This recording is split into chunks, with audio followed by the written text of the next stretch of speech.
بسم اللہ الرحمن الرحیم، السلام علیکم۔ میں ہوں آپ کا میزبان ساجد گوندل۔ بلاول زرداری اور مراد علی شاہ کا عمران خان کے خلاف ایک بڑا منصوبہ ناکام ہو چکا ہے۔ سندھ اور کراچی کی عوام کیوں وزیر اعظم عمران خان کا راستہ دیکھ رہی ہے، اس پر بھی ہم ڈسکس کریں گے۔ مگر نیب کی پیشی کے موقع پر شہباز شریف نے جو صدی کا بڑا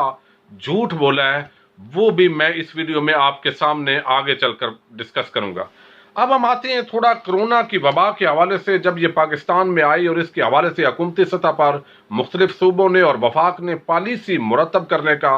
فیصلہ کیا، تو اس موقع پر آپ دیکھ رہے ہوں گے جب ووہان سٹی کے اندر اور چائنا میں جو پاکستان کے طالب علم ہیں، اس حوالے سے فیڈرل گورنمنٹ نے یہ فیصلہ کیا کہ ان کو واپس نہیں لایا جائے گا، اور اس پر چائنی حکومت نے حکومت پاکستان سے ریکویسٹ کی تھی کہ اگر اس موقع پر آپ اپنی عوام کو یہاں سے نہیں نکالیں گے تو ہم آپ کو یقین دہانی کرواتے ہیں کہ ان کے بہتر طریقے سے ٹریٹمنٹ ہوگی اور انشاءاللہ وہ صحت یاب ہوں گے۔ مگر اس موقع پر جب دیکھا کہ والدین کا بھی پریشر بڑھا، تو ہمارے جو مختلف اپوزیشن جماعتیں ہیں جو موقع کی طاق کے اندر ہوتی ہیں کہ خواہ اس کا رزلٹ جو بھی مرتب ہو، ہم نے حکومت کی ہر حال میں مخالفت کرنی ہے، تو وہ بھی اور چند جو وظیفہ خور صحافی ہر چینل کے اندر بیٹھے ہوتے ہیں، انہوں نے شور مچانا شروع کر دیا اور عمران خان کو ایک ایسا جو ہے وہ شخص کے طور پر پیش کرنا شروع کیا کہ شاید اس کو عوام کا کوئی خیال نہیں ہے۔ تو وہ یہ بات کرتے رہے کہ دیکھو لوگ رو رہے ہیں، اور ویڈیوز بھی وائرل کی گئیں، مگر وقت نے ثابت کیا کہ لوگوں کو اس موقع پر پاکستان کے اندر نہ لانے کا فیصلہ درست ثابت ہوا۔ دوسری طرف تفتان کا بارڈر تھا، وہاں پر تھوڑی کمی بیشی ہوئی اور اس کی بنا پر بھی حکومت نے اپنے طور پر جو ہے وہ کوشش کی، مگر انتظامات وہاں پر وہی تھے جو نواز شریف کی حکومت اور زرداری صاحب کی حکومت چھوڑ کر گئے تھے۔ اس وجہ سے وہ وبا یہاں پر آئی، اور اس کے علاوہ بیرون ملک سے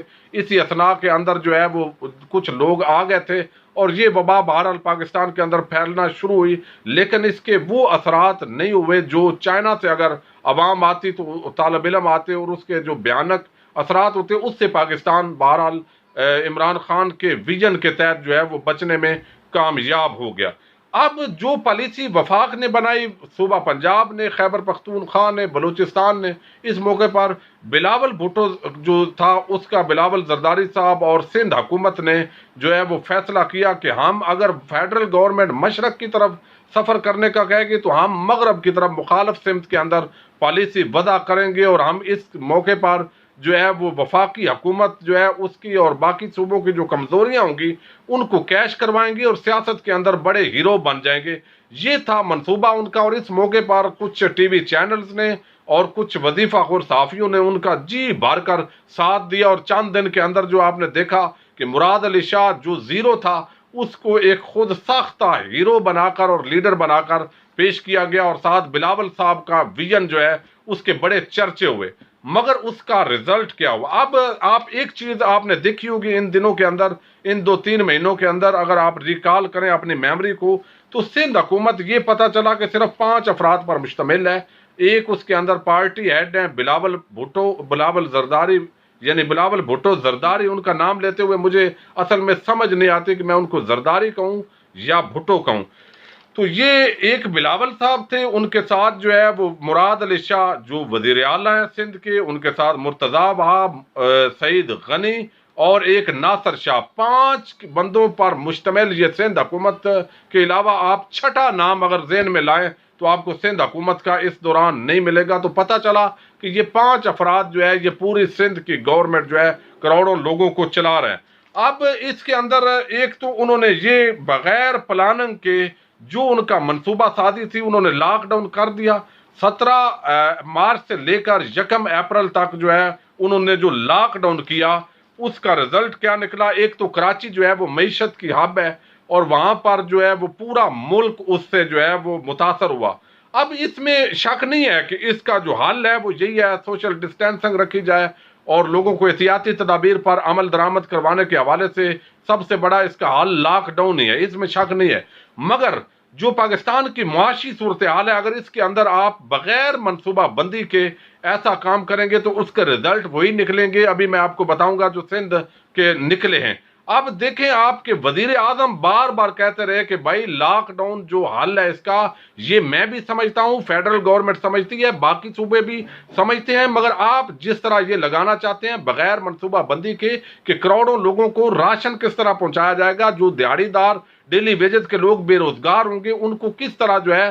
وہ حکومت مدد کرے گی، تو یہ ہم کیسے کریں گے، آپ کی کیا پلاننگ ہے؟ انہوں نے کہا جی ہمارے پاس بڑی پلاننگ ہے۔ مقصد ان کا یہ تھا بڑا کہ فیڈرل گورنمنٹ کی ناکامی ہوگی، ہم کامیاب ہوں گے اور لوگ اور دنیا اور انٹرنیشنل میڈیا ہمیں ڈسکس کرے گا، اور یہ ان کی جو خوش فہمی تھی۔ اب وہ اس حوالے سے اثرات اس کے کیا پڑے؟ اب پچھلے رمضان المبارک کے اندر جو اعداد و شمار آئے بزنس کے حوالے سے، وہ 60 ارب کا بزنس جو ہے وہ صرف کراچی کے اندر ہوا، اور اس کے اندر 10 ارب کا جو بزنس تھا وہ صرف جو دودھ اور بیکری سے ریلیٹڈ جو مٹیریل ہے اس کا بزنس ہوا، یعنی ریڑی والا ٹھیلے والا سب نے جو ہے وہ بزنس کمایا، اور گھر میں روزی روٹی جو ہے ان کے چلی، اور بیوی بچوں نے کھانا جو ہے وہ پیٹ بھر کر کھایا۔ اب جو ہے یہ نہ ہونے کے برابر بزنس ہو رہا ہے کراچی کے اندر۔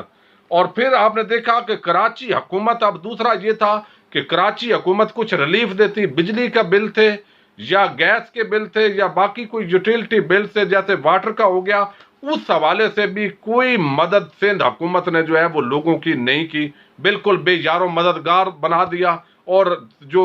لوگ اس حوالے سے میڈیا پر بات کرتے ہیں ان پر بھی تنقید کرنا شروع کر دی۔ روٹی کپڑا مکان کا نعرہ لے کر کوئی منصوبہ بندی جو ہے وہ بلاول کی اس حکومت کی نہیں تھی۔ اب ہوا یہ کہ جو انہوں نے مدد دی لوگوں کو، وہ مدد کیا دی میں آپ کو بتاتا ہوں۔ اب فیڈرل گورنمنٹ نے جو لوگ احساس پروگرام کے تحت 12,000 کی مدد دی، تو یہ تو مدد تھی بیسیکلی فیڈرل گورنمنٹ کی۔ اب سندھ حکومت نے جو 1,00,000 لوگ زکوٰۃ کی مد کے اندر رجسٹرڈ تھے، پورے سندھ میں صرف 1,00,000 لوگوں کی 6,000 منتھلی مدد کی گئی ہے۔ اب بتائیے،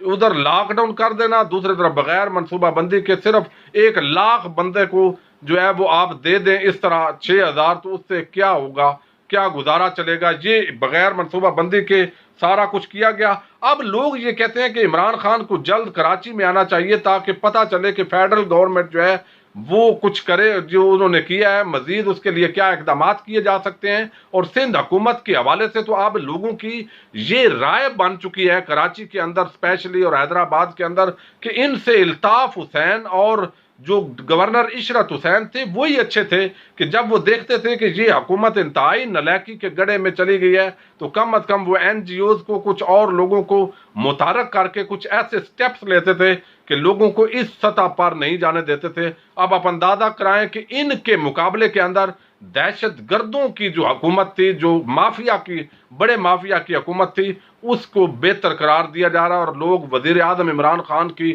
راہ تاک رہے ہیں کہ ان کو جلدی وہاں پر آنا چاہیے۔ اب میں جو ہے آپ کو بتاتا ہوں کہ اس کو اب نجی محفلوں کے اندر جو وزیر اعلیٰ سندھ مراد علی شاہ ہے وہ یہ بات اب تسلیم بھی کرنا شروع ہو گئے۔ جب وہاں پر میری ایک رپورٹر سے بات ہوئی اور وہ بتا رہے تھے کہ اب نجی محفل میں آف دی ریکارڈ وہ بتاتے ہیں کہ یہ جو ہمارا لاک ڈاؤن کا فیصلہ تھا یہ غلط فیصلہ تھا۔ اب میں آپ کو بتاتا ہوں، شہباز شریف صاحب جو ہے وہ نیب کے سامنے پیش ہوئے، اس وقت آپ کو علم ہے سوالات کا، تو ہمیں سب کو علم تھا کہ سوالات ان سے کیا ہے، وہ سوال نامہ جاری بھی کر دیا تھا، لیکن جو جواب آگے شہباز شریف صاحب نے دیے ہیں اس پہ وہ بہت ہنسی آتی ہے اور وہ صدی کا سب سے بڑا جھوٹ لگتے ہیں۔ رؤف کلاسرا صاحب نے اس حوالے سے بڑی ڈیٹیل کے ساتھ ڈسکس کیا ہے۔ وہ یہ کہ شہباز شریف صاحب نے یہ بتایا کہ جناب جب نیب نے پوچھا بتائیے آپ کا گزر اوقات کیسے ہو رہا ہے، تو انہوں نے بتایا جناب میری ایک ڈیری فارم ہے، شریف ڈیری فارم، اور اس کے اندر 10 بھینسیں ہیں، اور میں تمام گھر کے جو اخراجات ہیں وہ ان 10 بھینسوں سے چلا رہا ہوں۔